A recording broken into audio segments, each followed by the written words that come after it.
आलिया संसारा उठा वेग करा, शरण जा उदारा पांडुरंगा. देय हे काळाचे धन कुबेराचे, येथे मनुष्याचे काय आहे. प्रस्तुत प्राप्त प्रसंगी कीर्तन रूपे सेवेकरता निवडलेला अभंग. ज्ञानांचे राजे साधकाची मायबाप योग्याची माऊली विश्ववंदन ज्ञानोबराय. विश्ववंदनी ज्ञानोबरांना सुद्धा प्रिय असणारे साधू अर्थात वारकरी संप्रदायामध्ये फार मोठा अधिकार प्राप्त असणारे श्रीमंत आणि श्रीसंत जगद्गुरु तुकोबराय यांचा अख्ख्या मानव जातीला उपदेशपर प्रकरणातील अभंग आपल्या पुढे सेवेकरता निवडलेला आहे. हा अभंग निवडण्याचं कारण सर्वांना माहीतच आहे. थोरा मोठ्यांच्या पदस्पर्शाने साधू संतांच्या पदस्पर्शाने पुनीत पावन झालेली आपली पालखेड नगरी. ह्या पालखेड नगरीमध्ये प्रत्येकाच्या सुखदुःखात सामील होण्याची ज्यांची नैतिकता होती, मनुष्य म्हणून जन्माला आल्यानंतर ठिकाणी सुखदुःखात सामील झालो पाहिजे, ही मनुष्य जीवनाची जगण्याची नैतिकता आहे. त्याच नैतिकतेचं पायकत्व असणारे किंतु जे आज आपल्यात नाही आहे. आपल्यातून जाऊन ज्यांना 1 वर्ष पूर्ण होत आहे आणि आपल्या वैदिक परंपरेला अनुसरून वर्ष पूर्ण झाल्यावरती वर्षश्राद्ध करतात. श्रद्धायुक्त अंतःकरणाने करण्याला वर्षश्राद्ध म्हणतात. अर्थात ज्यांचं वर्षश्राद्ध आहे अशा असणाऱ्या सौभाग्यवती अर्थात गंगा भागीरथी मंगला मधुकर थेटे अर्थात गंगा भागीरथी मंगला मधुकर थेटे आपल्यातून जाऊन ज्यांना वर्ष पूर्ण होते, आमच्या आजी होत्या त्या. अर्थात त्या ठिकाणी वर्षश्राद्ध पूर्ण झाल्यानंतर जे मुलाने पाठीमागा श्रद्धायुक्त अंतःकरणाने जी क्रिया करायची ती म्हणजे वर्षश्राद्धाची. मनामध्ये त्या ठिकाणी श्रद्धा पाहिजे. अर्थात तुम्ही कार्यक्रम हे किती मोठा करतेला महत्व नाही, परमार्थ कसा करतेला महत्व नाही. अंतःकरणामध्ये शुद्ध भाव शुद्ध हेतू अर्थात श्रद्धा हे परमार्थिक भांडवल आहे. हे जर नसल तर बाह्यरंग कसं करून काय उपयोग होत नाही. अंतरंग शुद्ध लागतो. अर्थात देव अंतरीची गोडी घेतो, बाह्यरंगातलं काही बघत नाही.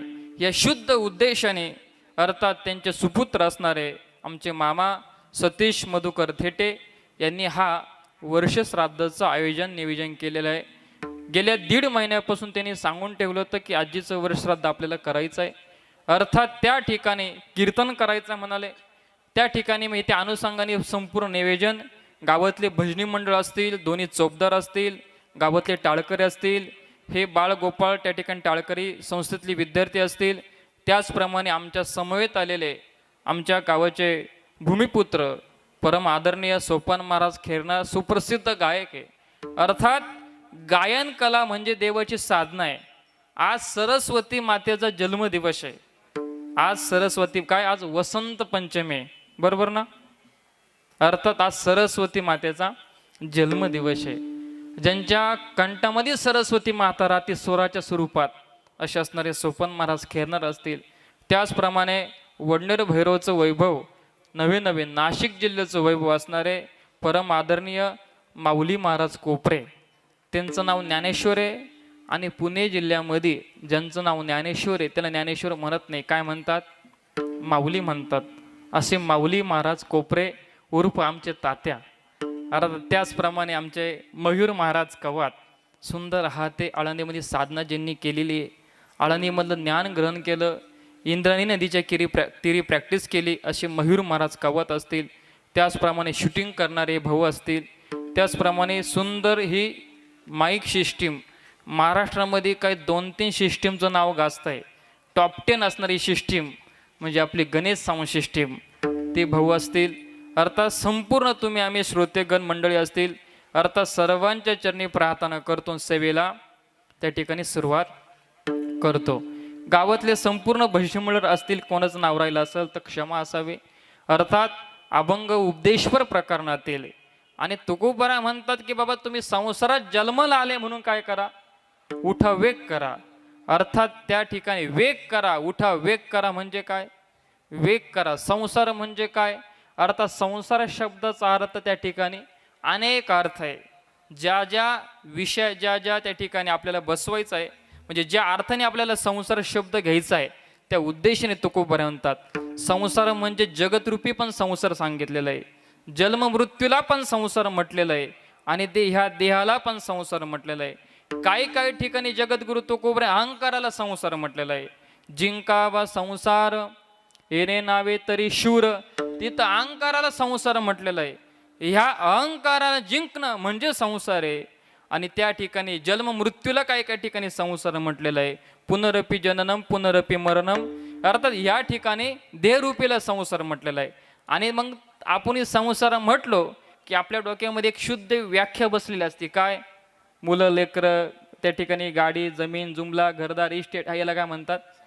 ही आपल्या लौकिक दृष्टीने व्याख्या आहे, पण आध्यात्मिक परमार्थिक दृष्टीने ही व्याख्या योग्य नाहीये. अर्थात खरा संसाराला जिंकायचं असेल तर काय करावं? त्या ठिकाणी भगवंताचे पाय धरल्याशिवाय पर्याय नाही. खरा संसार म्हणजे कोणता? जन्म मृत्यू संसार. आपल्याला हा अर्थ या ठिकाणी आज महत्वाचा आहे. कारण आपली इच्छा नसताना सुद्धा जन्माला यावं लागतं आणि इच्छा नसताना सुद्धा मरावं लागतं. अर्थात का कपाळी जे कपाळावरती लिहिले आहे ती इच्छा नसून त्या ठिकाणी पत्करावा लागतं. जी नियतीने वेळ आपल्या समोर आणली ती स्वीकारावीच लागते. इच्छा नसली तरी स्वीकारावी लागते. अर्थात तशाच प्रसंगाने आपल्या त्या ठिकाणी जन्म हातात नाही, मृत्यू आपल्या हातात नाही. मधलं जीवन जगायचं कसं मात्र कोणाच्या हातात आहे? आपल्या हातात आहे. मधलं जीवन जगणं आपल्या हातात आहे. त्याच्यामध्ये पण फक्त आपल्याला कर्म करायचं स्वातंत्र्य आहे. बाकी फलाची अपेक्षा आपल्याला करता येत नाही. गीतेमधला मेन सिद्धांत आहे कर्मण्येवाधिकारस्ते मा फलेषु कदाचन. त्या ठिकाणी फक्त कर्म करणं आहे, बाकी त्याची फळ त्या ठिकाणी देवाच्या इच्छेने प्राप्त होत असतं. कारण का? हे जे झाडाचे पानं हलतात ती सुद्धा त्याची सत्ता आहे. वृक्षाची या पाने हाले जाती सत्ता, राहिले अंता मग मोठे, राहिले अंता मग मोठे.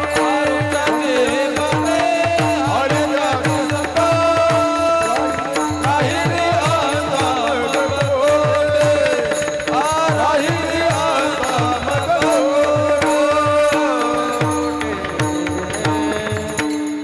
वृक्षाचे पाने हाले ज्याची सत्ता. वृक्षाचं पान हालण्याची सत्ता सुद्धा कोणाची? ईश्वराची, भगवंताची. मग त्या ईश्वराने आपल्याला ध्येय दिलेला आहे, या संसारात जन्माला घातलेलं आहे. ते कशा करता घातलेले हो? कशा करता?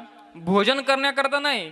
कशा करता? देवे दिला देव बदन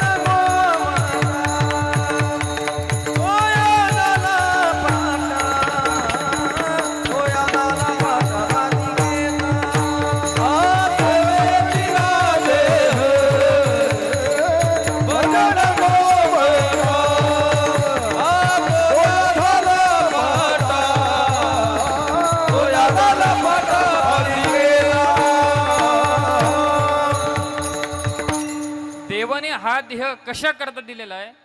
भजन करण्याकरता दिलेला आहे.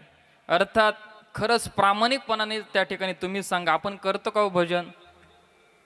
भजन म्हणजे सेवा करणे. देवाची कशानं स्वरूप घेणं, काय करायची असते? सेवा करायची असते. मग कोणी वारकरी जमले की त्या ठिकाणी भजन करून देवाची सेवा करतात, देवाला आळवतात, देवाचे गुणगान गातात. कशा करता? त्या ठिकाणी मन पवित्र होण्याकरता. शुद्ध हेतू भजनाचा काय असतो? कशा करता असतं भजन? मन पवित्र व्हावं, त्या ठिकाणी देवापाशी मन लागावं. कशा करता? देव हा सुखाचं प्रतीक आहे. आणि कोणी असो, कसं असो, कुठल्या जातीमधला असो, कुठल्या धर्मामधला असो, कुठल्या पक्षामध्ये जरी असला, प्रत्येकाला कशाची अपेक्षा आहे? सुखाची अपेक्षा आहे. सुख प्रत्येकालाच पाहिजे, पण सुखाचा जो रस्ता आहे तो चुकलेला आहे. आपण ज्या संसारात सुख शोधतो तो संसार सुखाचा नाहीये. अहो रात्रंदिवस तळमळ करावं लागते त्या संसारात. सगळं दुःखच भरलेलं आहे. संसार कसा आहे? दुःख रूप आहे. संसार दुःख मूळ बहुकडे इंगळ. संसार दुःख मूळ बहुकडे इंगळ. विश्रांती नाही कोठे, रात्रंदिवस तळमळ. विश्रांती नाही कोठे, रात्रंदिवस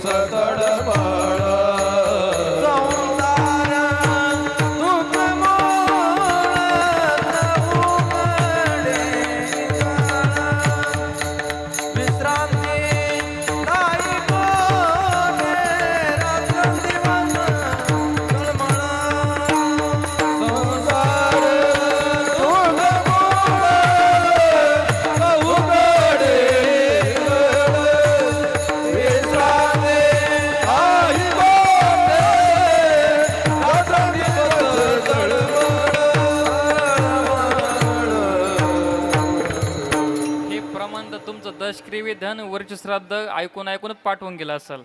संसार कसा आहे? दुःखमुळे फक्त म्हणायचं, मात्र त्या ठिकाणी राहतो कुठं? संसारामध्ये. अर्थात इथं मी तुम्हाला सुरुवातीला सांगितलं की संसार शब्दाचा अर्थ जो आपल्याला घ्यायचा आहे, जो जन्मरूपी संसार, मृत्यू म्हणजे जन्माला येणे आणि मरणे, याला ज्ञानेश्वरीमध्ये 15व्या अध्यायामध्ये अश्वस्थ म्हणजे संसार म्हटलेला आहे. जन्मने मरणे, जन्मने मरणे याला काय म्हणतात? संसार म्हणतात. त्या अनुषंगाने मग त्या ठिकाणी जन्माला येणं त्या ठिकाणी सुखच आहे का? गर्भवासामध्ये किती दुःख आहे, लागल तेवढं देताना काय सांगावे. अर्थात त्या ठिकाणी गर्भवासामधली दुःख, नंतर जन्माला आल्यावरती सुख आहे का? लहानपणी काय दुःखाची नावडती वस्तू आईबाप त्या बाळाला बळजबरी भरवतात. थोडा मोठा होतो, त्याला खेळू वाटतं, परत त्या ठिकाणी आईबाप काय करतात? विद्या अभ्यासाचं दुःख पुढं उभं राहतं.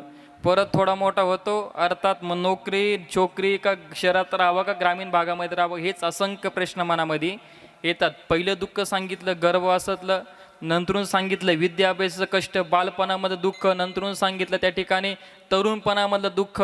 तरुणपणामध्ये जर आसुरी संपत्ती त्या ठिकाणी त्याला वाईट संगत प्राप्त झाली की त्याला हिताचं कोणाचं हिताच्या गोष्टी मानत नाही. तारुण्याच्या ठिकाणी मुसमुस करतो नुसतं, त्याला हिताच्या गोष्टी पटत नाही, परमार्थिक गोष्टी पटत नाही. ते दुःख परत थोडा मोठा होतो, मुलं लेकरांचं दुःख त्या ठिकाणी थोडा मोठा होतो. मग काय हे परंपरा सगळे दुःखाचे सांगितलेले, हे दुःख त्या ठिकाणी याला संसार म्हणतात. जन्मने मरणे याला काय म्हणतात? संसार म्हणतात. ज्ञानेश्वरी मध्ये बांधवडी आहे हा संसार, दुःख बांधवडी आहे हा संसार, दुःख बांधवडी आहे हा संसार, दुःख बांधवडी आहे हा संसार. सुखाचा विचार लागी कोठे, सुखाचा विचार नाही कोठे, दुःख बांधवडी आहे हा संसार, दुःख बांधवडी आहे हा संसार. दुःख बांधवडी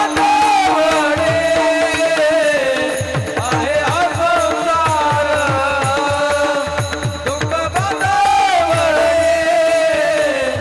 आहे हा संसार.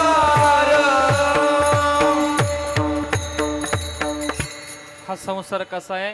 दुःख बांधवडी. ताते महाराजांनी अतिशय समर्पक प्रमाण दिलं. ह्या गावचे महाराज आहे ताते महाराज. अर्थात त्या ठिकाणी त्यांनी त्या ठिकाणी विषयाला अनुसरून प्रमाण दिलं. आपण संसार शब्दावरती इतकं का बोलतोय?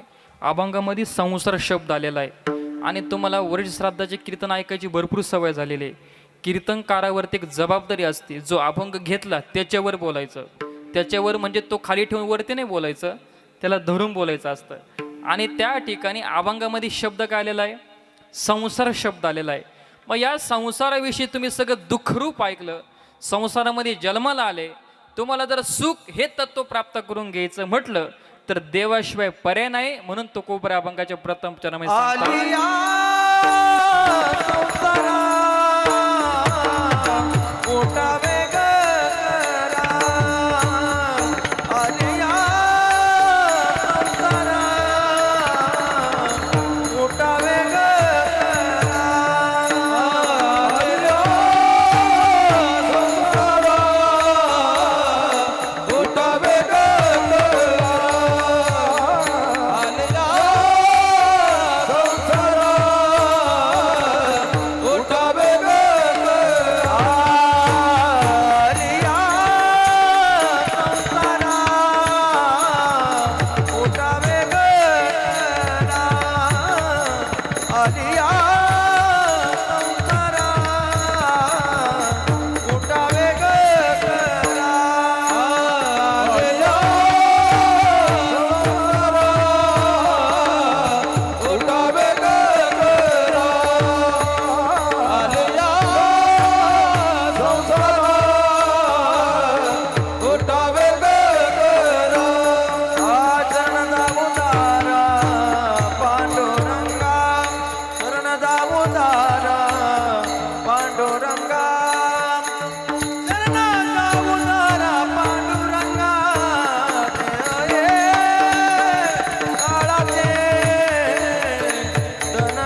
या संसारा उठा वेग करा, शरण जा उदारा पांडुरंगा.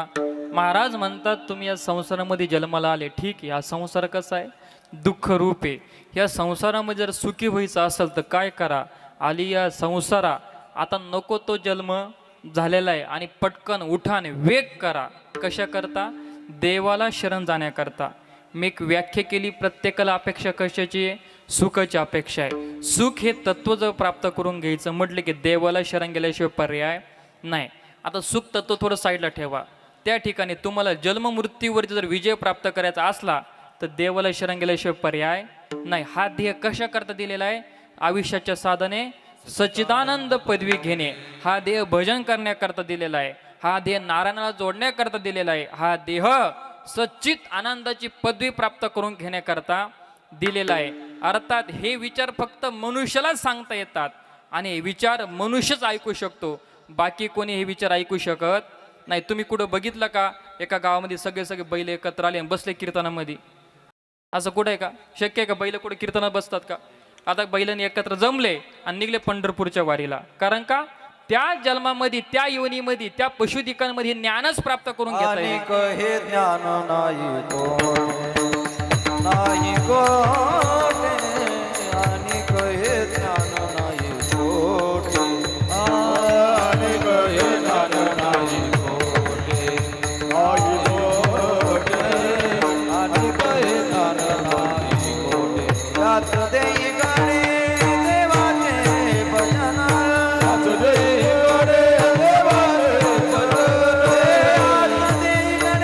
देवाचे भजन, यात देई गणे देवाचे भजन, याच देई गणे देवाचे भजन. अनेक हे ज्ञान नाही नाही कोठे, अनेक हे ज्ञान नाही कोठे. आई कोठे, आई कहे ज्ञान नाही कोठे, आई कोठे, अनेक हे ज्ञान नाही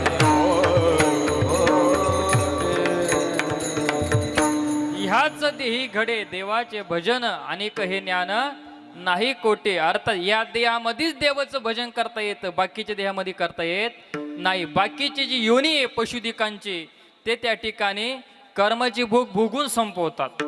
पशुधिक कर्माची भोग काय करतात? भोगून संपवतात. एखादा त्या ठिकाणी माणूस जर पशु झाला, कुत्रा झाला, परत तो कुत्रा नाही होऊ शकत. पण मनुष्य झाला, इतके पाप करून ठेवतो, तू कुत्रा होईल, मांजर होईल, काही पण होईल, पण त्याने जर पुण्य जर केलेलं असेल, पुण्याच्या प्रभावाने त्या ठिकाणी कुत्र्याचा जरी जन्म झाला, पण श्रीमंताच्या घरामध्ये जन्म होतो. कुत्रे सांभाळायला काही काही घरामध्ये माणसं आहे. त्या माणसाला किती पेमेंट आहे? 10,000 10,000 रुपये. कशा करता? कुत्रे सांभाळण्याकरता. अर्थात काही काही कुत्रे 4 व्हीलरमध्ये पुढच्या शिटावर बसतात. हे पुण्य प्रभावच ना. हे पुण्य असल्याशिवाय त्या गोष्टी घडत नाही. पण मनुष्य जन्मामध्ये मात्र पुण्य करता येतं, प्राणी मात्रामध्ये पुण्य करता येत नाही. त्यांना पाप पुण्य कळत नाही. पशुधिकांना पाप पुण्य कळत नाही. अर्थात त्या ठिकाणी पशु काय पाप पुण्य जाणते, उत्तम मध्यम भोग भोगिती. पशुला पाप पुण्य कळत नाही. इथपर्यंत ठीक आहे. ज्याला पाप पुण्य कळत नाही त्याला काय म्हणतात? तुम्ही ऐकताना कीर्तन तुमच्याकरता सांगतोय. अर्थात ज्याला ऐकायचं होतं ते लवकर येऊन बसलेले, ज्याला ऐकायचं राहत नाही ते हळूहळू उशीर येतात. आणि मी वेळेच्या बाहेर जाणार नाही. आमचे श्री गुरु वेळेच्या बाबतीत फार कडक होते. राजाभाऊ पुढे थेटे बसलेले, त्यांचं आमच्या श्री गुरूंकडे नेहमी येणं जाणं होतं. वेळ म्हणजे वेळ. तुम्ही 10 ते 12 कीर्तन पत्रिकेवर टाइम टाकला, आम्ही 10लाच कीर्तन सुरू करणार होतो. आम्ही देवासाठी कीर्तन करतो, लोकांसाठी करत.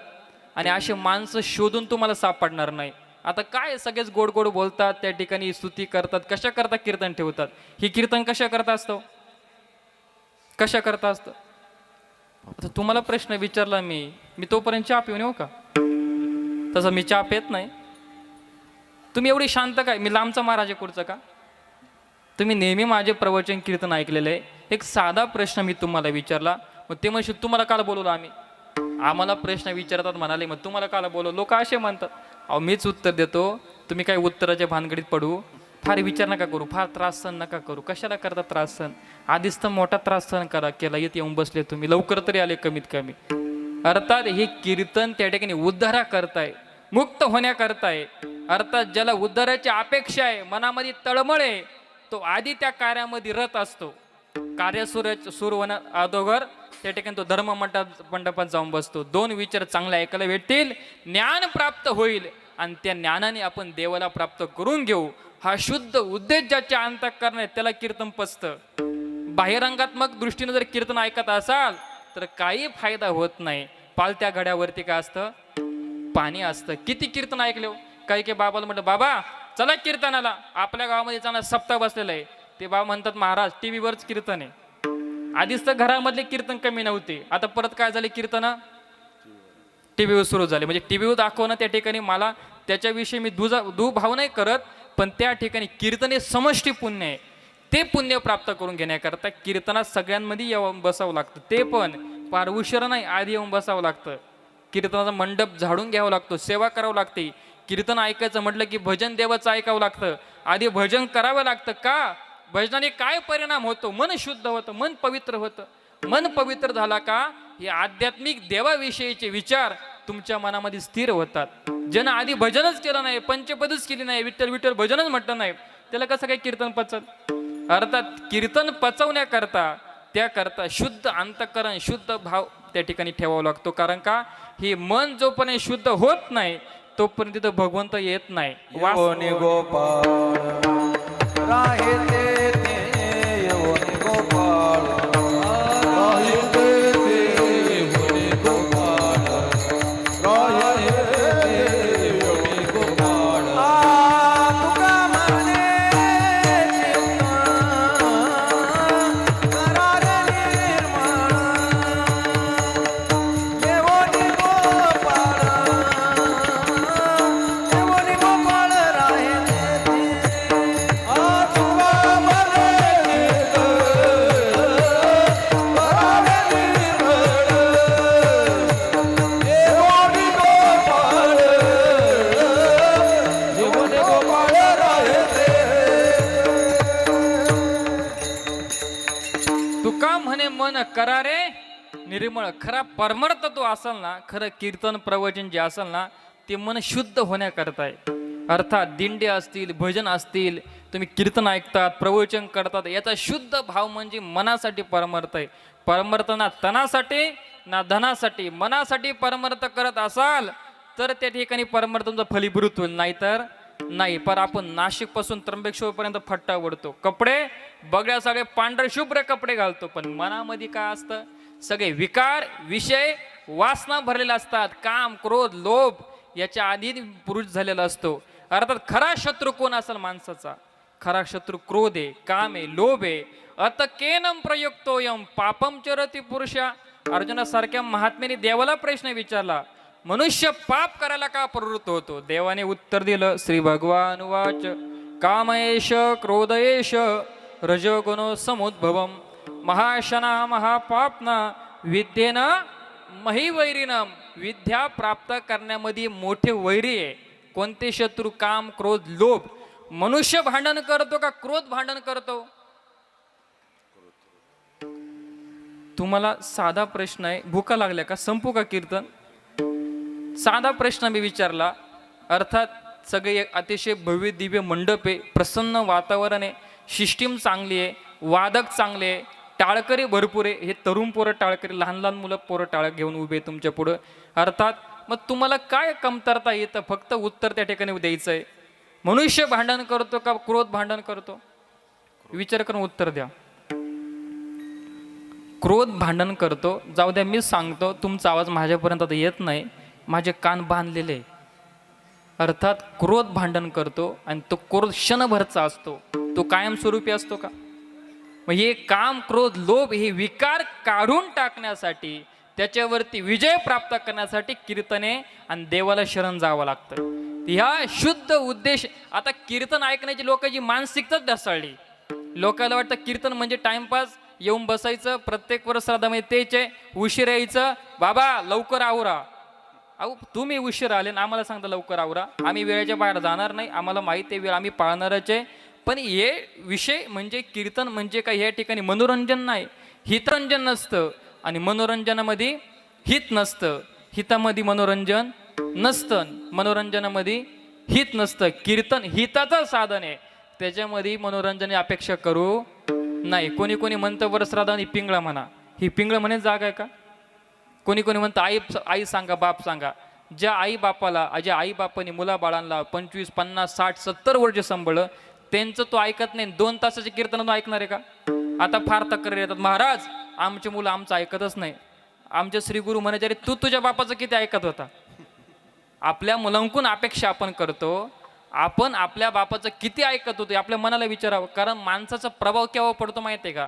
जो स्वतः आचरण करतो त्यानंतर प्रभाव पडतो. आचरणच नसल आणि मुलं हे कृतीतून शिकतात, सांगून शकत नाही. आपली कृती बघून मुलं काय करतात, कार्य करत असतात. जाऊ द्या, माझा हा विषय नव्हता. मला फक्त एकच सांगायचं होतं, अर्थात संसारामध्ये जन्माला आले तुम्ही, त्याच्यामध्ये तुम्ही काय करा, देवाला लवकर शरण जा. काय शरण लवकर जा? कारण का आधीच तर जमतेम आपलं आयुष्य 100 वर्ष आहे. 100 मध्ये 50 गेले झोपेमध्ये, खाली किती उरले? 50 उरले. अर्थात त्या ठिकाणी 50 मध्ये पण त्या ठिकाणी 20-25 पर्यंत काही कळत नाही.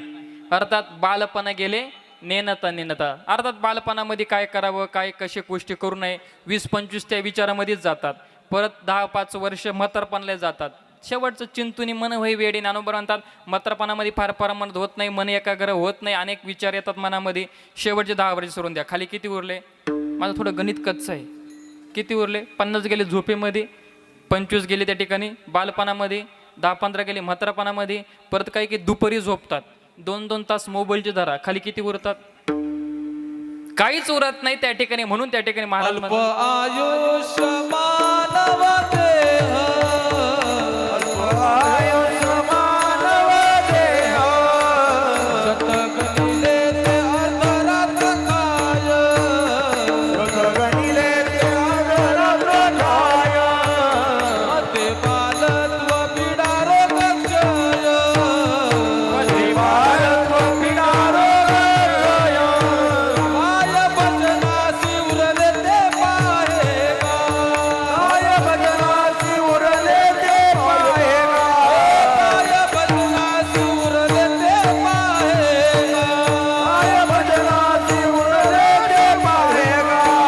राम राम स्मरा दे, राम राम स्मरा दे, राम राम स्मरा दे, राम राम स्मरा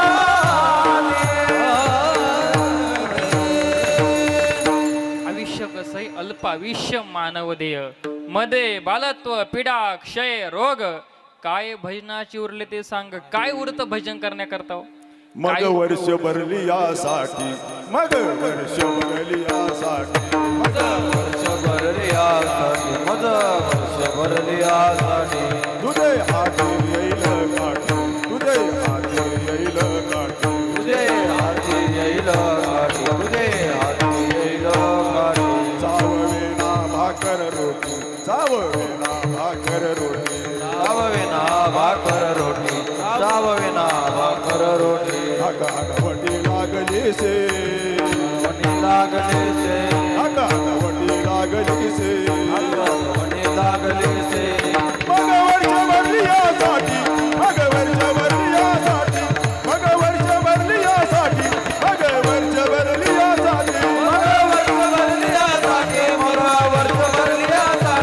मग वर्ष भरली आसाठी, मला वर्ष भरली आसाठी. हातामध्ये काहीच राहत नाही. वेळ क्षणाक्षणाला कमी होत असतो. अर्थात दिवस जात असतात. दिवस कोणाकडे थांबत नाही. आलेल्या व्यक्तीला प्रत्येकाला जायचंय. प्रत्येकाने सावध व्हावं आणि काय करावं? देवाला शरण जावं. आलिया संसारा उठा वेग करा, उठा वेग करा. कशा करता सांगता येत नाही. कधी देह जाईल, कोणाचा भरोसा कधी देता येत नाही. भंगूर नाही भरवसा, भंगूर नाही भरवसा, वारे सावध थोडा माया आशा, अरे सावध थोडा माया काही नसले गळा पडेल मग फासा, काही नसले मग गळा पडेल फासा. पुढे हुशार आहे तोरवड सागा, पुढे हुशार आहे वळसा.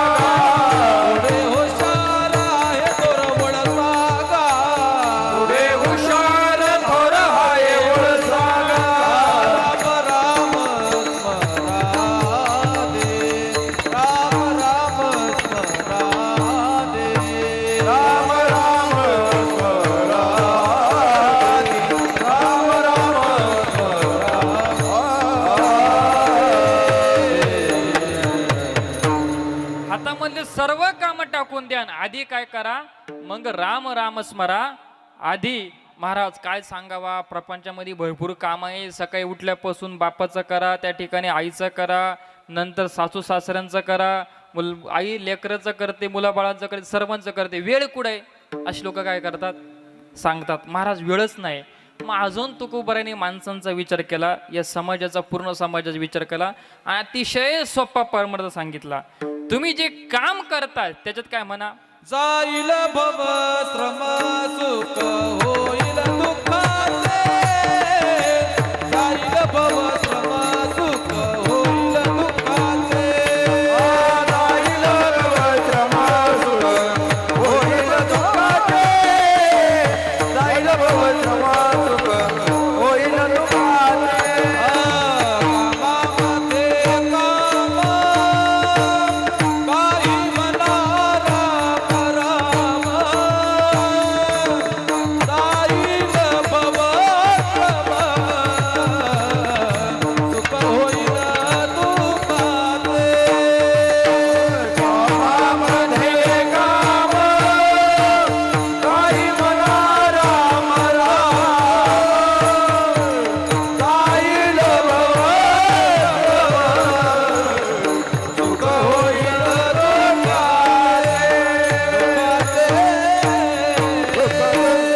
महाराजांनी अतिशय सोपा परमार्थ सांगितलं. तुम्ही जे काम करतात त्याच्यात काय म्हणा, राम राम म्हणा. देवाचं कसं चिंतन घडल हा शुद्ध उद्देश ठेवून काय करा, देवाचं भजन करा. आता राम राम म्हणा, तुम्हाला काय पैसे कोणी मागतं का, काय कष्ट लागतात का? राम कृष्ण हरी म्हणायला किती वेळ लागतो, किती वेळ लागतो? पण महाराज अहो कामाचा सोडाच, आम्ही कीर्तन बस तरी विठ्ठल विठ्ठल म्हणत नाही. तुम्ही कामाचं काय सांगता? आपण एक कीर्तनामध्ये कसे आलेलो आहे, ज्ञानोबरांचा अमृताच्या सागरी बुडी जे, एखादा मनुष्य अमृत सागरामध्ये पडला, कोणत्या अमृता, नाकतोंड दाबून धरले, कशा करता अमृतमध्ये जाऊ नये म्हणून. आम्ही कीर्तनात बसतो, प्रवचन ऐकण्याकरता जातो, मोठे मोठे सप्ते ऐकतो, पण आमचं तोंड काय उघडत नाही का? पाप माणसाला नामस्मरण करून देत नाही. दिंडीमध्ये जरी गेला माणूस तरी दिंडीच्या कळपळ चालत नाही, पापाचे कळप. 2-2 तास पापी माणूस एका जागी स्थिर बसू शकत नाही, कारण मुळात मनुष्य स्वभाव कसा आहे, चंचल आहे. त्याने देवाची कात जोडली तर स्थिर होतो, आणि पापात्मक क्रियाकर्म केले तर त्याला मंडपात नाही बसू वाटत. कीर्तनाच्या तमाशात 8-8 तास जो बसल, पण मंडपाच्या कीर्तन बसणार का? पाप माणसाला हिताकडे जाऊन देत नाही, हित करून देत नाही का? त्याला माहिती आहे याने हितच साधन जर केलं हा मनावरती विजय प्राप्त करेल. आणि परमार्थ कशा करताय, मना करताय. मनाला ताब्यात जर एकदा घेतलं की या देहावरती विजय प्राप्त करता येतो. मनच जर ताब्यात नाही आलं तर दिनरे सोयरा वैरा धावतात. मन हा देहाचा काय राजा आहे. मनोराजा एक देह मोरे, मनोराजा एक देह मोरे, असे नानक त्यास दोघे नारी, असे नानक त्यास दोघे नारी, पुत्र पौत्र संपन्न भारी, पुत्र पौत्र संपन्न भारी, तेने कृपा केली आम्हावरी, कामना बोली आलो या मन बोली आलो या. तेने कृपा केली आम्हावरी, मन बोली आलो या देशा, मन बोली आलो या देशा. त्या मनाने आपल्यावरती कृपा केली पाहिजे. मनाला ताब्यात घेण्याकरता परमार्थ आहे. या देहाचा राजा मन आहे, अर्थात राजावरती विजय प्राप्त केला. आता मग बाकीचे सैन्य काही त्या ठिकाणी मारायला वेळ लागत नाही, पण आधी राजा ताब्यात आला पाहिजे. आधी मन जिंकलं. आता मनाच ताब्यात आपण आहे का मन आपल्या ताब्यात आहे? मनाच ताब्यात. मन म्हटलं उठ लगेच उठला, मन म्हटलं जाय लगेच चालला. मन पांगळय, मनाला अवयव नाही. आपण पळतो का आपल्याला मन पळवतं? मन आपल्याला आधी विचार मनात येतात, त्या मनावरती विजय प्राप्त करण्याकरता देवाला शरण जावं लागतं. कारण का देव स्थिरतेचं प्रतीक आहे. देव शांत, संयमी, समाधानी देव त्या पुरुषाला, माणसाला करतो. कारण देवच मुळात स्थिर आहे. भगवंत कसा आहे? स्थिर आहे आणि व्यापक आहे. सर्वत्र भगवंत आहे, पण आपल्याला बघण्याची नजर असली पाहिजे. विशिष्ट नजर कोणालाही प्राप्त होत नाही. शिकलेले मुलं म्हणतात की महाराज देव दाखवा. अरे तुझी लायकी नाही देव बघण्याची. डोळ्यामध्ये पाप, कृतीमध्ये पाप. देव बघण्याकरता अधिकारी पुरुष व्हावा लागतो, वैराग्य लागतं, शम लागतं, उपरम लागतं, तितिक्षा लागते. देव सहज भेटत नाही, कष्ट सायास करावा लागतो. आणि देव डायरेक्ट प्राप्त होत नाही, देव आधी भेटत नाही, आधी संतांची संगत करावी लागते. देव संत दाखवतात, हे बघा हा देव बघण्याचं साधन नाही, देव जाणण्याचं साधन आहे. का? ज्ञान मार्गाने संत आपल्याला देवाची भेट घालून देतात. कारण हरी प्राप्तीसी उपाय धरावे संतांचे ते पाय. तुम्ही संसारामध्ये जन्माला आले, आधी संतांचे पाय धरा. कशा करता? आली या संसारा उठा वेग करा, देवाला शरण जाण्याकरता. कारण एकमेव जगामध्ये संतचे देवाला शरण जा सांगणारे. आई बाप तरी सांगता का, बाळा जाय वनामध्ये तपस्या कर साधू आहे, हे सांगतात का आई बाप? बाळा लवकर पैसे कमव, नोकरी प्राप्त कर, आणि काय कर, घरामध्ये पैसा अडका आण. अर्थात खरं हित म्हणजे काय, खरं हित कशाला म्हणतात? ही कर्तव्य आहे. पैसा अडका हे प्रारब्धाच्या आधीने, जे प्रारब्धामध्ये असतं ते मिळतच असतं. अन्न मान धन हे तो प्रारब्ध आधीनं. आता हे वचन मी तुकोबारांचे सांगतोय ना, याच्यावरती पूर्णपणे विश्वास असला पाहिजे. ऐकणं वेगळं आणि कृती करणं वेगळं असतं. अर्थात हे प्रारब्ध आधीने तुमच्या कपाळावर अर्थात 5व्या दिवशी लिखित असतं. जे होणार ते होणारच आहे. येतद भावे नतद भावे भावेचन्य तदन्नता पंचदशिकार सांगतात. जे होणार ते होणारच आहे. मरण हे लिखित असतं, ज्या दिवशी मरण येणार त्या दिवशी येणारच आहे. मग लोक म्हणतात की असं केलं असतं नसतं आलं. अरे बाबा नाही, लिखित होतं आणि जावं लागतं. एका क्षणात प्राण निघून जातो. अर्थात ज्याचं सरलं त्याला जावं लागतं, आणि ज्याचं उरलं त्याला राहावं लागतं. आजींचं वय फार नव्हतं, अल्प असं वय होतं, पण आले देवाजीच्या मनात ते कोणाचे चाले ना. देवाच्या मनात आलं, आणि त्या ठिकाणी माणसाला जावा लागतं. अर्थात त्या ठिकाणी धृतराष्ट्र आणि संजय आपल्या राजमालामध्ये बसले होते. रणभूमीवरती युद्ध सुरू झालेलं होतं, आणि त्या ठिकाणी संजयला व्यासांच्या कृपेने दिव्य अशी दिव्य दृष्टी प्राप्त झाली होती. तो तिथं बसून रणांगणामधला पाहायचं काय चाललंय म्हणून. त्या ठिकाणी कुठं सांगायचा? राजाला, आपल्या धृतराष्ट्राला राजमालामध्ये सांगायचा. टीव्हीचा शोध तेव्हा लागलेला आहे बरं का. तुम्ही आता विज्ञानवादी पुढे आले, पण पारमार्थिक दृष्टीने टीव्हीचा शोध केव्हा लागलेला आहे? तेव्हा महाभारतामध्येच तो संजयाच्या व्यासांच्या कृपेने साधूंनी कृपा केली संजयावरती, आणि काय झाली? दिव्य दृष्टी प्राप्त झाली. मग त्या राजाने आपल्या सेवकाला म्हणजे संजयला प्रश्न विचारला. संजया सांग म्हणाले, पांडूची मुलं माझी मुलं काय करते झाले? मग त्या ठिकाणी धर्मक्षेत्रे कुरुक्षेत्रे समवेतायुत्सव मामका पांडवाश्चैव किम कुर्वत संजय. संजय उवाच दृष्ट्वा तु पांडवानेकं युडं दुर्योधनस्तदा आचार्यमुपसंगम्य राजा वचनम ब्रवीत. हे संजयचे उद्गारी अध्याय पहिला. संजय म्हणतो, महाराज तुमचे पांडूची मुलं युद्धभूमीवरती स्थिर आहे. एक एक जण शंख वाजवतोय. मग पहिल्या अध्यायामध्ये ती सुरुवात आहे. मग राजन त्या ठिकाणी धृतराष्ट्राने संजय राजाने दुसरा प्रश्न विचारला. काय विचारलं? संजय म्हणाले की तुला व्यासांच्या कृपेने दिव्य अशी दृष्टी प्राप्त झालेली, मला एक सांग म्हणाले, या युद्धभूमीवरती कोण जगणार आहे कोण मरणार आहे? आता संजयला स्पष्ट माहीत होतं, ज्या बाजूने धर्म आहे तो टिकणार आहे, तो जगणार आहे. ज्या बाजूने धर्म आहे ते मरणार आहे. पण त्या ठिकाणी पांडव हे धर्माच्या बाजून जीवन जगतात, कौरव हे त्या ठिकाणी अधर्माच्या बाजून जीवन जगतात. संजयला सर्व माहीत होतं. काय माहीत होतं? पांडव जगणारे, कौरव मरणारे. पण संजय आश्रित होता. संजय काय होता? आश्रित होता. आणि आश्रिताला मत स्वातंत्र्य नसतं. आश्रित पुरुषाला मत स्वातंत्र्य नसतं. तो जर स्पष्ट जर बोलला असता, राजन कौरव मरणारे आणि पांडव जगणारे, तर राजा काय म्हटलं असता? रे माझ्या राजमालामध्ये राहतो, माझ्यामुळं तुला दिव्य दृष्टी प्राप्त झाली आणि माझ्याच मुलाला मारतो म्हणाले. तो प्रश्न त्यांनी फार खुपीने हाताळला अतिशय. कारण का मोठ्या व्यक्तीपुढं शहाण्या माणसासमोर बोलताना फार जबाबदारीने बोलावं लागतं. एक शब्द जर चुकीचा जर गेला तर भीती असती. आज पहिल्यांदाच दुसऱ्या तिसऱ्यांदा माझ्या पुढं कॅमेरा आहे. अर्थात फार आता काय कोणते व्हिडिओ व्हायरल करतील आणि कोणाला कसं बदनाम करतील काय सांगता येत नाही. अर्थात काय होतं, त्या ठिकाणी मोठ्या माणसापुढे बोलताना फार जबाबदारीने बोलावं लागतं. तो काय म्हटलं माहिती आहे का? राजन ज्याचं आयुष्य उरलं आहे ते जगणार आहे, ज्याचं आयुष्य सरलं आहे ते मरणार आहे म्हणाले. तसंच आहे, ज्याचं उरलं आहे त्याला जावं, त्याला त्या ठिकाणी राहावं लागतं. ज्याचं सरलं आहे त्याला जावं लागतं इच्छा नसताना सुद्धा.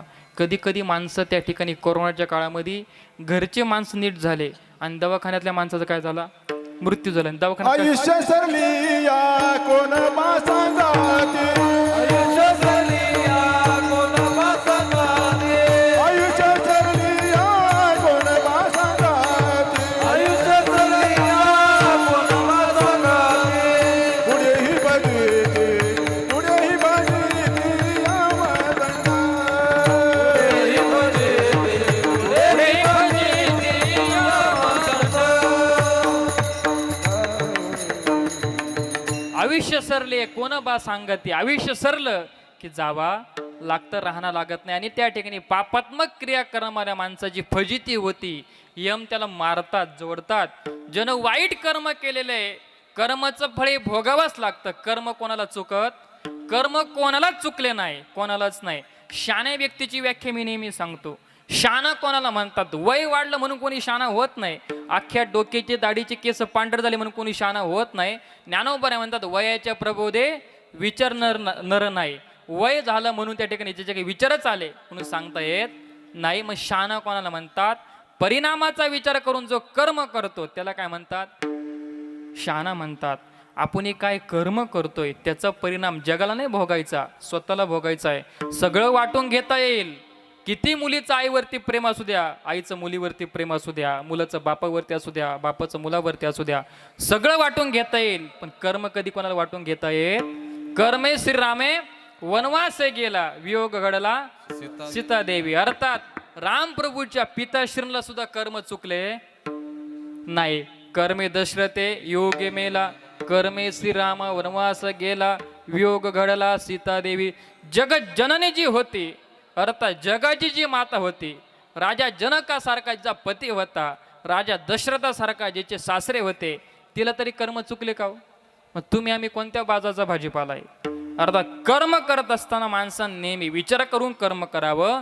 शाना कोणाला म्हणतात, परिणामाचा विचार करून जो कर्म करतो त्याला काय म्हणतात, शाना म्हणतात. म्हणून कर्मामध्ये नेहमी सावध राहावं माणसाने, नेहमी सावध राहावं. का, कर्म आपल्याला भोगायचे, कर्म भोगणं अटळ असतं. पापात्मक क्रिया कर्म केले तर मारिते, तोडीते, झोडीते, निष्ठुर यमाचे किंकर बहुसाल. ज्यांनी पुण्य केलं त्याचं मरण चांगल्या देवदूत त्याला नेले येतात. हसत खेळत त्याला मरण येत असतं, फुलासारखं मरण येत असतं. त्रास होत नाही. आपलं शरीर आपण जपलं पाहिजे, पर आधीन जीवन नाही झालं पाहिजे.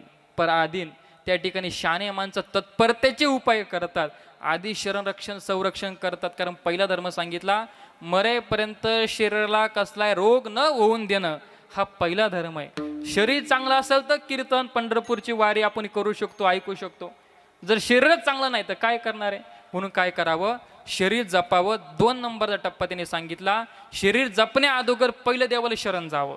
आली या संसारा उठा वेग करा, शरण जा उधारा पांडुरंगा. संसार शब्दाचा अर्थ मी तुम्हाला सांगितला. आली या संसारामध्ये जन्माला यावं लागतं, जावं लागतं. इथं कोणी थांबण्याकरता आलेलं नाही. बलाढ्य अवतार सुद्धा या ठिकाणी थांबण्याकरता आलेले नाही. येत नाही आले उरो अवतार येर ते पामर जीव किती. बलाढ्य अवताराच्या भरपूर कथा, हिरण्यकशिप असेल, हिरण्याक्ष असेल, सगळ्याला काय जावं, रावणाला असेल काय झालं, जावं लागलं. 14 चौकट्याचं राज्य त्या ठिकाणी काय होतं, त्याला आयुष्य होतं पण राहावं लागलं का.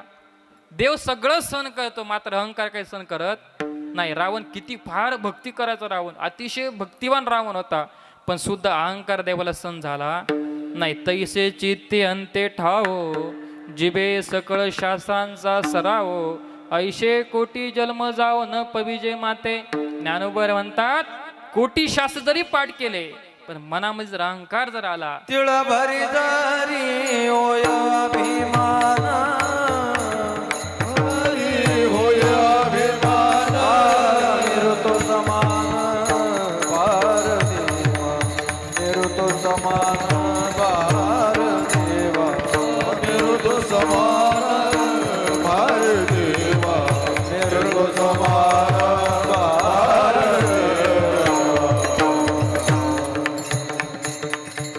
देवाला तिळभर अहंकार सुद्धा सहन होत नाही. तो कसा वाटतो, मेरू समान भार वाटतो. देवाला जर प्राप्त करून घ्यायचं असलं, देवाला जर शरण जायचं असलं, आधी अहंकार रूपी संसारावरती विजय प्राप्त करावा लागतो. जो देवाला शरण गेला त्याला त्या ठिकाणी भगवंत त्याला जन्म मृत्यूच्या संसार म्हणून वाचवतात. जो मज अनन्य शरण त्याची मी निवारी जन्म मरण. अर्थात ह्या जन्म मरणावरती विजय प्राप्त करायचा असला तर देवाला शरण जावं लागतं. पण देवाला शरण जाण्याच्या अगोदर देवाला अहंकार सहन होत नाही. अहंकार गेला तुका म्हणे देव झाला. अहंकार जर गेला तो माणूस साक्षात देव स्वरूपे. 2 टप्पे सांगितले. आलिया संसारा उठा वेग करा. वेग करा लवकर देवाला शरण जा. अर्थात देवाला शरण जाण्याचा परिणाम काय होईल की ते तुम्हाला सुख शांती समृद्धी समाधान आणि मरणावरती विजय प्राप्त करता येईल. नाही का तुकोबराने फक्त नामस्मरण केलं. इतकं नामस्मरण केलं त्या जडावर सुद्धा त्याचं प्रभुत्व झालं. ज्या जडाला स्पर्श झाला ते जड सुद्धा ती माते सुद्धा विठ्ठल विठ्ठल म्हणायची. इतकं नामस्मरण केलं खूप नामस्मरण केलं. त्याचा परिणाम काय झाला. तुकोबराने आपल्या जन्म मृत्यूवरती विजय प्राप्त केला. मग महाराज म्हणतात आमचा शेवट गोड झाला. याजसाठी केला होता अट्टहास. शेवटचा दिवस गोड झाला. किंवा मरण माझे मरूनही गेले मज केले अमर.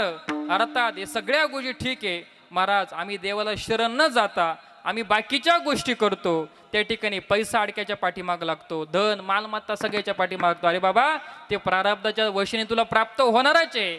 जेवढं प्रारब्धामध्ये तेवढं मिळणारच आहे. अर्थात पण जाताना मात्र तुला काही सोबत घेऊन जायचं नाहीये. अभंगाच्या 2ऱ्या चरणात. देह हे काळाचे धन कुबेराचे. देह हे काळाचे धन कुबेराचे. देह हे काळाचे धन कुबेराचे. देह हे काळाचे धन कुबेराचे. देह हे काळाचे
देह काळाचे धन कुबेराचे ते मनुष्याचे काय आहे. अर्थात देहाला माझं माझं म्हणतो. हा देह सुद्धा तुला साथ देणार नाही बाबा. तो जाणार आहे. देह जाणार यासी काळोबा खाणार. काळ याला घेऊन जाणार आहे. आणि ज्या धनावरती विश्वास ठेवतो या धनावर विश्वास ठेवू नको. ते धन तुला सोबत घेऊन जायचं नाही. अर्थात असं कुठं ऐकलं की एखाद्या माता माऊलीने 10 तोळे सोनं वरती बांधून दिलं. ऐकलं का कुठं? माझ्या ऐकण्यात नाही तुमच्या. अर्थात काही सोबत घेऊन जाता येत नाही. अर्थात तरी माता माऊली कशाच्या पाठीमागे लागतात? सोनं पाहिजे सोनं पाहिजे. सोनं प्राप्त करण्यापेक्षा सोन्यासारखी विचार प्राप्त करा. सोन्यासारखी असणे ज्ञानेश्वरीचं वाचन करा, गाथेचं वाचन करा. सोन्यासारखे तुम्ही जर विचार ऐकले, आध्यात्मिक परमार्थिक विचार तुम्ही जर वाचले, तर ह्या देहावरती विजय प्राप्त कराल, जन्म मृत्यूवरती विजय प्राप्त कराल. आणि सोनं नाणं पैसा हे सगळं मिथ्या वाटल. हे माईक पदार्थ, मायेने व्यापक असणारे पदार्थ हे जीवाला नेहमी दुःख देतं. म्हणून दुःख सुख जर प्राप्त करून घ्यायचं म्हटलं की देवाला शरण गेल्याशिवाय पर्याय नाही. ही अभंगाचा सिद्धांत आहे ना, पहिल्या चरणात आहे. सिद्धांत कळला पाहिजे. आलिया संसार उठा वेग करा, शरण जा उदारा पांडुरंग. हा सिद्धांत आहे अभंगाचा. कारण का, मग त्याच्या अनुषंगाने खाली उदाहरण तुकोबाराने दिलेले आहे. कारण बाबा ज्या देहविश्वर तुम्ही ठेवतात हा देह आपला नाही आहे. देह जाणार अर्थात देह काळाचे धन कुबेर ते मनुष्याचे काय आहे. आपलं इथं काहीच राहत नाही, सगळं जाऊन देवाला इथं सोडून जावं लागतं, सोबत काही घेऊन जाता येत नाही. आणि त्या ठिकाणी फक्त निमित्त मात्र त्या ठिकाणी आपण जन्म घेतो आणि निमित्त मात्र राहतो आणि एक वेळेस निघून जातो. अभंग तिसऱ्या चरणात. देता देव वीता नेता देव वीता, देता देव वीता नेता देव वीता, देता देव वेता, देता देव वेता, देता देव वेता, देता देव वेता.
देवविता नेता नेवविता येते याची सत्ता काय आहे.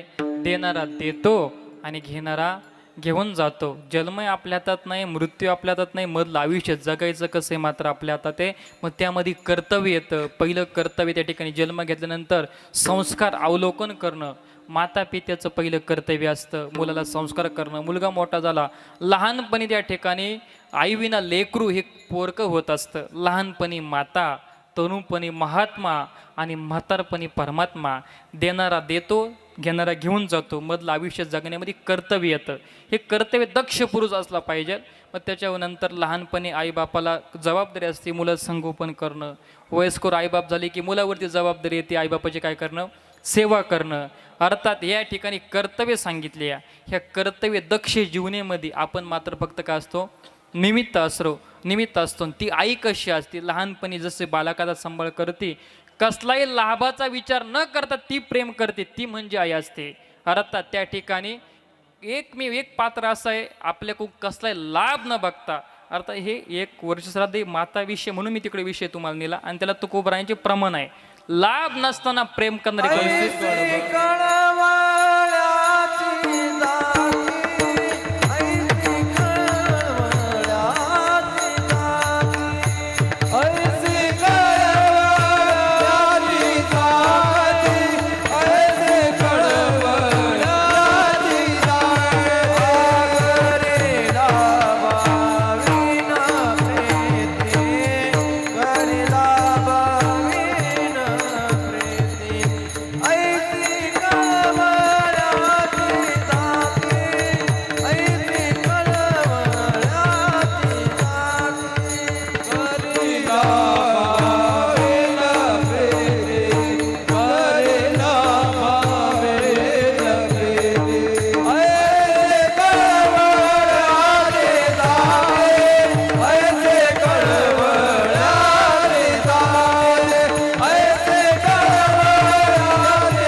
जगतामध्ये एकच कळवळ्याची जाते, जी लाभ नसताना प्रेम करते तिला काय म्हणतात?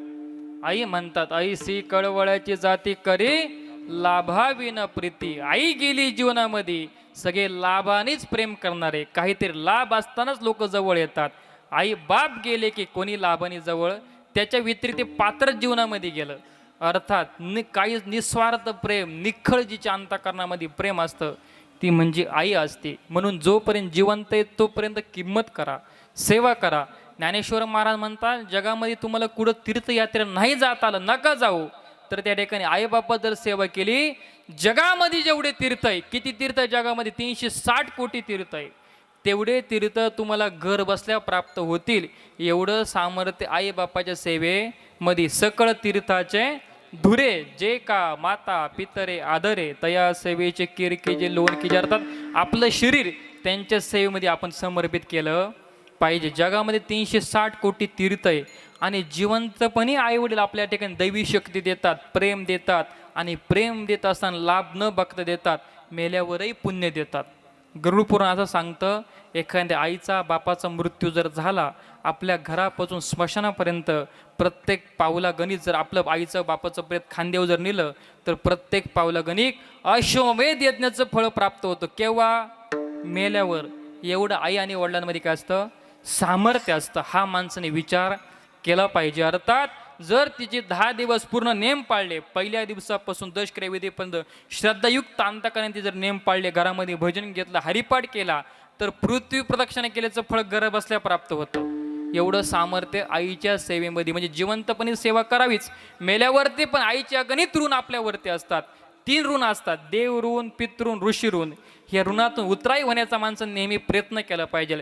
ज्याच्या नावाने आपण त्या ठिकाणी राहतो, खातो, रेशन कार्डामध्ये नाव लावतो, फॉर्म भरतो की नाही, ज्यांच्या नावाने राहतो त्यांचे आपल्यावरती काही ऋण असतात आणि ते ऋण फेडण्याचा आपण प्रयत्न केला पाहिजे. किती ऋण असतात?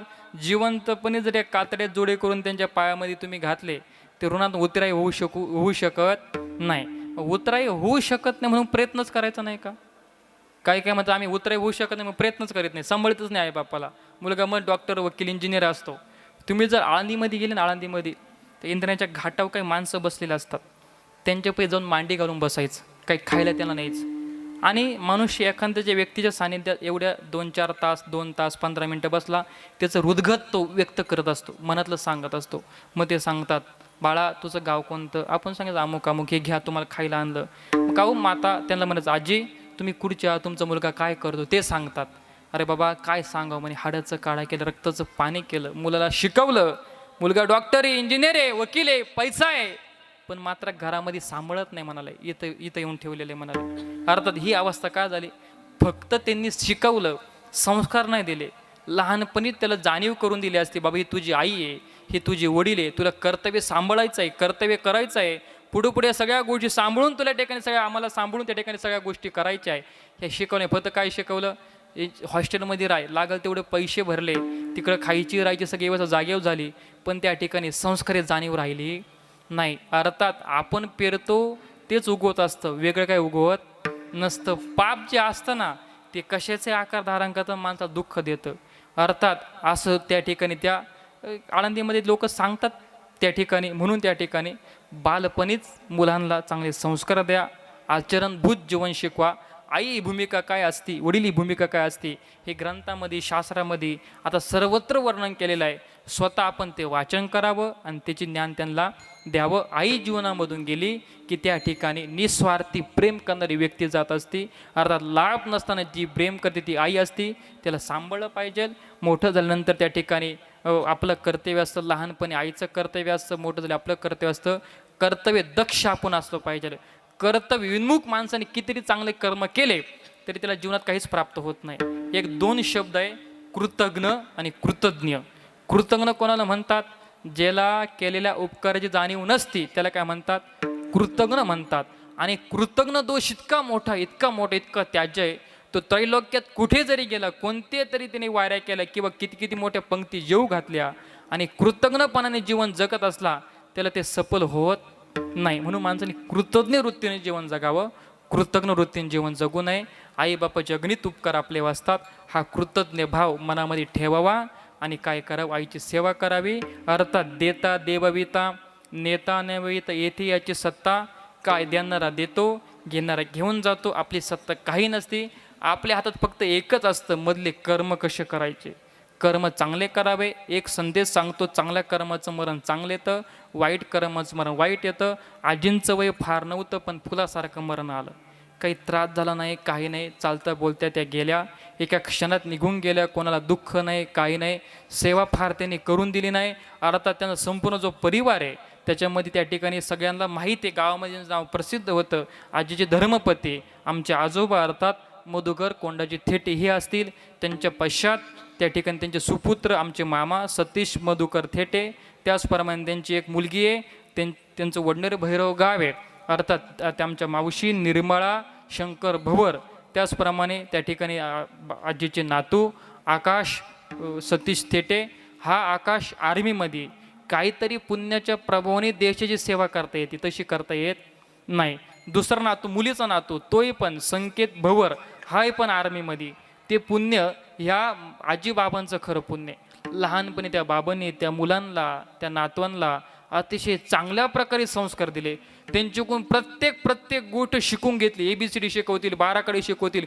परिपूर्ण वेळ त्या मुलांना दिलेला आहे. त्याच्यामध्ये आजीची त्या ठिकाणी नात असेल साक्षी सतीश थेटे. त्याचप्रमाणे दुसरा नातू असेल प्रणव सतीश थेटे. समस्त जाधव परिवार अर्थात थेटे परिवार. अर्थात ह्या थेटे परिवाराला एकच प्रार्थना आपण करू. जर तुम्हाला आजीला चिरकाल शांती सुख समाधान द्यायचं असेल आणि घरामध्ये समाधान ही भूमिका टिकून जर ठेवायची असेल तर तुकोबरायांच्या प्रमाणाने सांगतो, तुका म्हणे कोटी कुळे ते पुनीत भावे गाता गीत विठोबाचं जर त्या ठिकाणी गीत गायलं, भावरूपाने पांडुरंगाचं जर गीत गायलं, देवाला जर शरण गेले तर कोटी कुळे पुण्यवान होतात. ज्या घरामध्ये हरिपाठ आहे तिथला पुरुषांचा मार्ग सोपा होतो. ज्ञानदेव सांग झाला हरिपाठ, पुरुषांचा वैकुंठ मार्ग सोपा. ह्या कुटुंबाला एकच विनंती, हात जोडून विनंती, घरामध्ये आरती करा, आई वडिलांना स्मरण करा, नामस्मरण करा, नाम जप लिवा, हरिपाठ वाचा, ज्ञानेश्वरी वाचा. याच्याशिवाय भवसागरातून सुटका नाही. तुम्ही कशाच्याही मागं गेले, कोणाच्या मागे गेले तर दुःखच होणार आहे. आता नाही होणार, कालांतराने होणार आहे. पण ज्ञानेश्वरीच्या पाठीमागे गेले, ज्ञानेश्वरी जर वाचन केलं, संतांच्या पावलावर पाऊल ठेवून जर जीवन जगलं तर सुख प्राप्त होणार आहे. आपलं काही राहत नाही. देता देविता, नेता नेविता. आपण फक्त निमित्त मात्र जीवन उरतो. अभंगाच्या शेवटच्या चरणात निमित्ताचा धनी केला असे प्राणी, निमित्ताचा धनी केला असे प्राणी, निमित्ताचा धनी केला असे प्राणी, निमित्ताचा धनी केला असे प्राणी, निमित्ताचा धनी केला असे प्राणी, निमित्ताचा धनी केला असे प्राणी, निमित्ताचा धनी केला असे प्राणी, निमित्ताचा धनी केला असे प्राणी.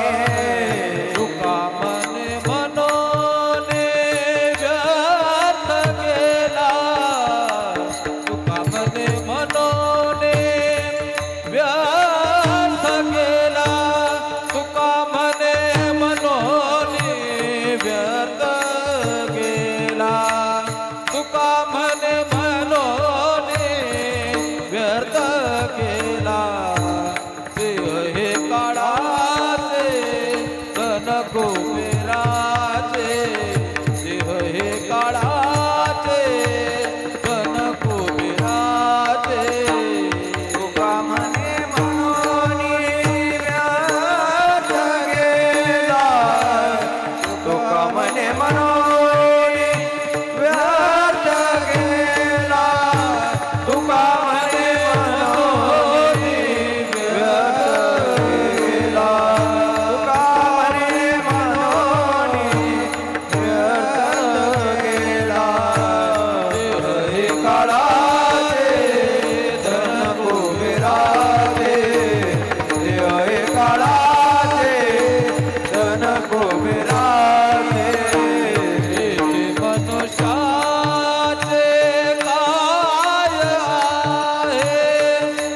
येथे मनुष्याचे काय आहे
येथे मनुष्याचे काय येथे मनुष्याचे काय आहे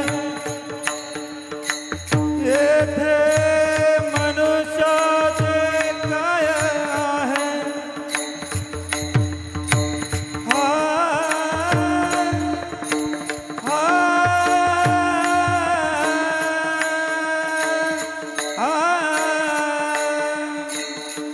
येथे मनुष्याचे काय आहे येथे मनुष्याचे काय आहे येथे मनुष्याचे काय आहे येथे मनुष्याचे काय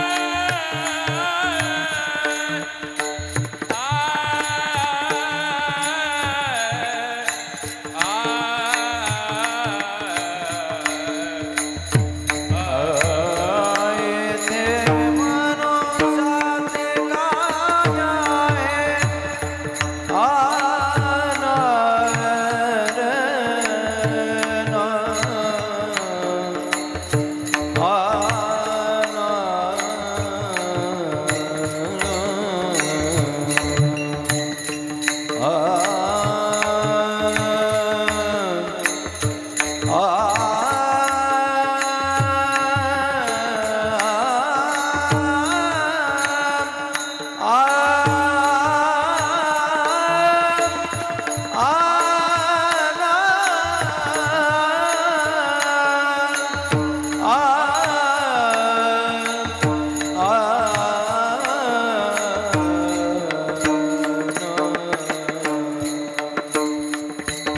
येथे मनुष्याचे काय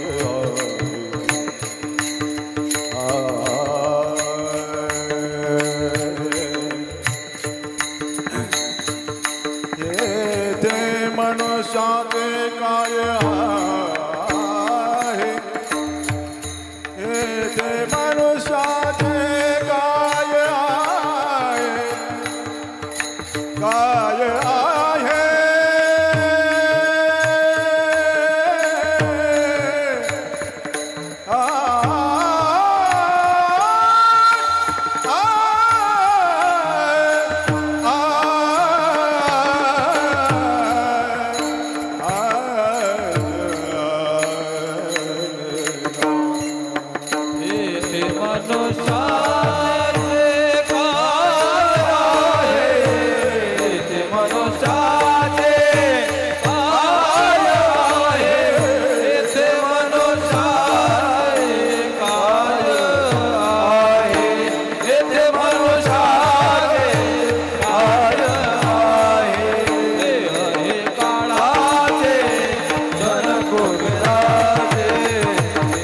काळाचे धन कुबेराचे